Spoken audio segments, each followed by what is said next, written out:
পাপের আবর্তন, পুনরাবৃত্তি। এমনকি ভালো মানুষেরা যারা নামাজ পড়ে, কোরআন তেলাওয়াত করে আর উমরা বা অন্যান্য ইবাদতও করে, কিন্তু একই সাথে তারা তাদের একাকী সময়ে কিছু কিছু বাজে অভ্যাস ত্যাগ করতে পারে না। এই সমস্যার দুইটি অংশ আছে, একটি হলো আধ্যাত্মিক আর একটি মানসিক। আমাদেরকে উভয় দিকেই নজর দিতে হবে।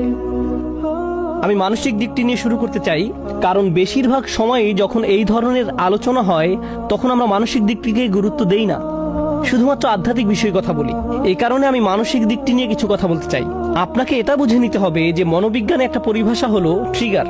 সহজে বলতে গেলে নির্দিষ্ট কিছু অবস্থায় আপনার মস্তিষ্কের নির্দিষ্ট কিছু রাসায়নিক নিঃসরণ আপনাকে বাধ্য করে নির্দিষ্ট কিছু কিছু কাজ করার জন্য।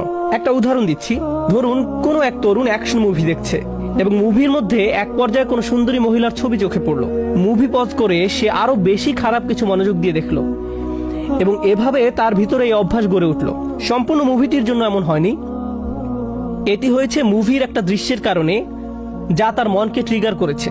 আবার এরকমও হয় যে কোনো কোনো মানুষ যখন তাদের অ্যাপার্টমেন্টে অথবা রুমে একা থাকে তখন আপত্তিকর কাজে জড়িয়ে পড়ে। তখন এমন বিষয় ঘটে যেটা খারাপ। যখন সে মসজিদে থাকে তখন এটা ঘটে না, যখন সে বন্ধুদের মাঝে থাকে তখন এটা ঘটে না।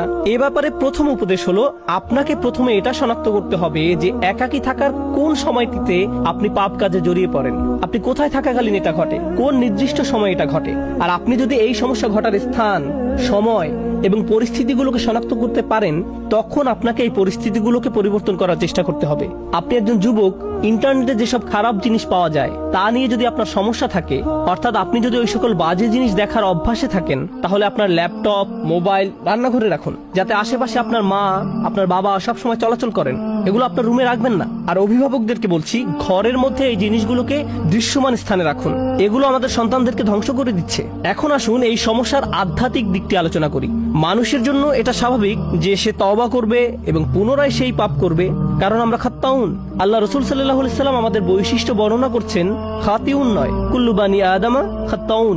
আর খাত্তা হলো সিগাতুল মুবালাগা, যা দিয়ে অতিশয্য বুঝায়। সহজ ভাষায় এর অর্থ হলো এমন ব্যক্তি যে ভুল করতেই থাকে, ভুল করতেই থাকে, ভুল করতেই থাকে। যেমন খাব্বাজ রুটি বানাতেই থাকে, খাত্তা বারবার ভুল করে যেতেই থাকে। এরকম ঘটতে পারে, এটা অনিবার্য যে কিছু পাপ বারবার ঘটে থাকে, এরকম ঘটতে পারে। কিন্তু যদি আপনার মনের কোণে এরকম কোনো চিন্তা থাকে, যে মুহূর্তে আমি তওবা করছি 3 সপ্তাহ পরে তো সেই পাপটি আমি আবার করবই, যদি আপনার মনের কোণে এই ধরনের কোনো চিন্তা থাকে, তাহলে লাইসাতিত তাওবাতু লিল্লাযিনা ইয়ামালুনা সাইয়্যাত, তওবা এমন ধরনের লোকদের জন্য নয় যারা নিয়মিত খারাপ কাজ করে। আল্লাহ বলেন, ওয়ালাম ইউসিররু আলা মা ফাআলু, তারা নিজেদের কাজকর্মের জন্য হঠকারিতা প্রদর্শন করে না। অন্যভাবে বলতে গেলে আপনাকে একনিষ্ঠভাবে জেনে বুঝে মৌখিক প্রতিজ্ঞা করতে হবে যে আমাকে এই কাজটা বন্ধ করতেই হবে। এরকম না যে আপনি একবার কান্নাকাটি করলেন, এরপর আল্লাহর কাছে বললেন আমি অত্যন্ত দুঃখিত, আমি বিশ্বাস করতে পারছি না যে এই কাজটা আমি করেছি, আর আবার একই কাজ করেন।